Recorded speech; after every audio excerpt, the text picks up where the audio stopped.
जय श्री हरि विष्णु। दोस्तों, स्वागत है आप सभी का एक बार फिर से। भगवान विष्णु आप और आपके परिवार पर अपनी कृपा दृष्टि सदा सर्वदा बनाए रखें। दोस्तों, यदि आप अपने जीवन में कुछ नया सीखना चाहते हैं तो आप बिल्कुल सही चैनल पर आए हैं। यदि आप पहली बार हमारे इस चैनल पर आए हैं तो चैनल को सब्सक्राइब करके बेल आइकन जरूर दबाइएगा। दोस्तों, हिंदू धर्म में विजया एकादशी का विशेष महत्व है।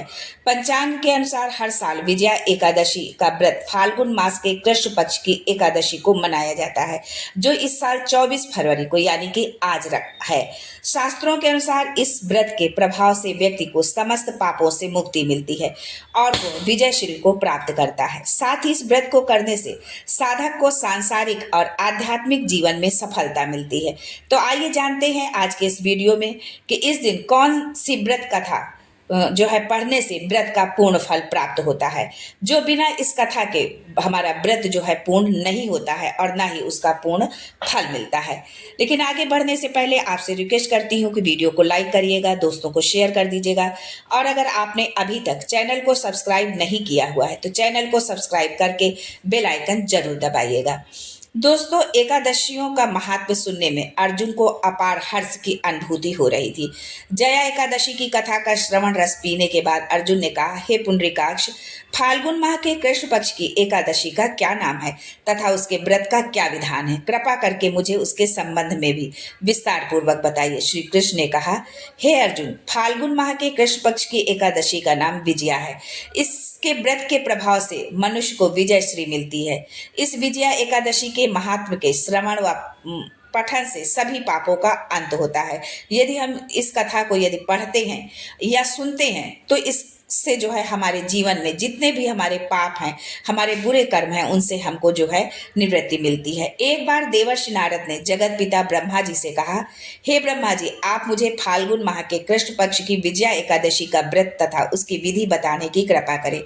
नारद की बात सुन ब्रह्मा जी ने कहा, हे पुत्र, विजया एकादशी का उपवास पूर्व के पाप तथा वर्तमान के पापों को नष्ट करने वाला है। इस एकादशी का विधान मैंने आज तक किसी से नहीं कहा, परंतु तुम्हें बताता हूँ। ये उपवास करने वाले सभी मनुष्यों को विजय प्रदान करती है।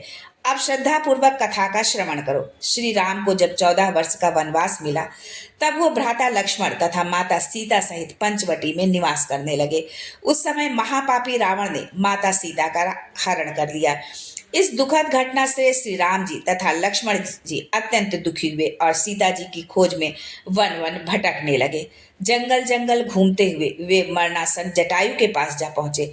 जटायु ने उन्हें माता सीता के हरण का पूरा वृत्तांत सुनाया और भगवान श्री राम जी की गोद में प्राण त्याग कर स्वर्ग की तरफ प्रस्थान किया। कुछ आगे चलकर श्री राम व लक्ष्मण की सुग्रीव के साथ मित्रता हो गई और वहां उन्होंने बाली का वध किया। श्री राम भक्त हनुमान जी ने लंका में जाकर माता सीता का पता लगाया और माता से श्री राम जी तथा महाराज सुग्रीव की मित्रता का वर्णन सुनाया। वहां से लौटकर हनुमान जी श्री राम जी चंद जी के पास आए और अशोक वाटिका का सारा वृत्तांत कह सुनाया। सब हाल जानने के बाद श्री रामचंद्र जी ने सुग्रीव की सहमति से वानरों तथा भालुओं की सेना सहित लंका की तरफ प्रस्थान किया। समुद्र के किनारे पहुंचने पर श्री राम जी ने विशाल समुद्र को घड़ियालों से भरा देखकर लक्ष्मण जी से कहा, हे लक्ष्मण, अनेक मगरमच्छों और जीवों से भरे इस विशाल समुद्र को कैसे पार करेंगे? प्रभु श्री राम की बात सुनकर लक्ष्मण जी ने कहा, भ्राता श्री, आप पुराण पुरुषोत्तम आदि पुरुष हैं, आपसे कुछ भी विलुप्त नहीं है। यहाँ से आधा योजन दूर कुमारी द्वीप में वाकदालभ्य मुनि का आश्रम है। वे अनेक नाम के ब्रह्माओं के ज्ञाता हैं। वे ही आपके विजय के उपाय बता सकते हैं। अपने छोटे भाई लक्ष्मण के वचनों को सुन श्री राम जी वाकदालभ्य ऋषि के आश्रम में गए और उन्हें प्रणाम कर एक ओर बैठ गए। अपने आश्रम में श्री राम को आया देख महर्षि वाकदालभ्य ने पूछा, हे श्री राम, आपने किस प्रयोजन से मेरी कुटिया को पवित्र किया है? कृपा कर अपना प्रयोजन कहें प्रभु। मुनि के मधुर वचनों को सुन श्री राम जी ने कहा कि हे ऋषवर, मैं सेना सहित यहाँ आया हूँ। और राक्षस राज रावण को जीतने की इच्छा से लंका जा रहा हूँ।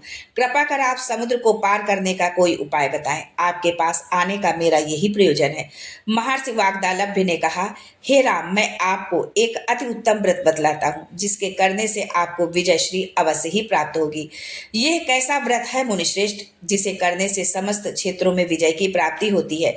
जिज्ञासु हो श्री राम ने पूछा। इस पर महर्षि वाग्दालभ्य ने कहा, हे श्री राम, फाल्गुन माह के कृष्ण पक्ष की विजया एकादशी का उपवास करने से आप अवश्य समुद्र को पार कर लेंगे और युद्ध में भी आपकी विजय होगी। हे मर्यादा पुरुषोत्तम, इस उपवास के लिए दशमी के दिन स्वर्ण, चांदी, तांबे या मिट्टी का एक कलश बनाएं। उस कलश को जल से भरकर तथा उस पर पंच पल्लव रखकर उसे वेदिका पर स्थापित करें। उस कलश के नीचे सतनजा अर्थात मिले हुए 7 अनाज ऊपर जौ रखें। उस पर विष्णु की स्वर्ण की प्रतिमा स्थापित करें। एकादशी के दिन स्नान आदि से निवृत्त होकर धूप, दीप, नैवेद्य, नारियल आदि से भगवान श्री हरि का पूजन करें। वो सारा दिन भक्ति पूर्वक कलश के सामने व्यतीत करें और रात को भी उसी तरह बैठे रहकर जागरण करें। द्वादशी के दिन नदी या तालाब के किनारे स्नान आदि से निवृत्त होकर उस कलश को ब्राह्मण को दे दें। हे दशरथ नंदन, यदि आप इस व्रत को सेनापतियों के साथ करेंगे तो अवश्य ही विजय श्री आपका वरण करेगी। मुनि के वचन सुन तब श्री रामचंद्र जी ने विधि पूर्वक विजया एकादशी का व्रत किया और इसके प्रभाव से राक्षसों के ऊपर विजय प्राप्त की।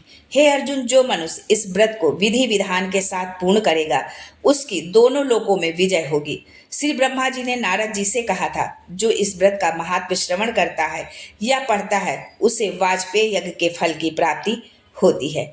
आज के लिए बस इतना ही। फिर मिलते हैं कुछ नया, कुछ अलग, कुछ अद्भुत लेकर। तब तक के लिए जय Shri Ram and thanks for watching my video.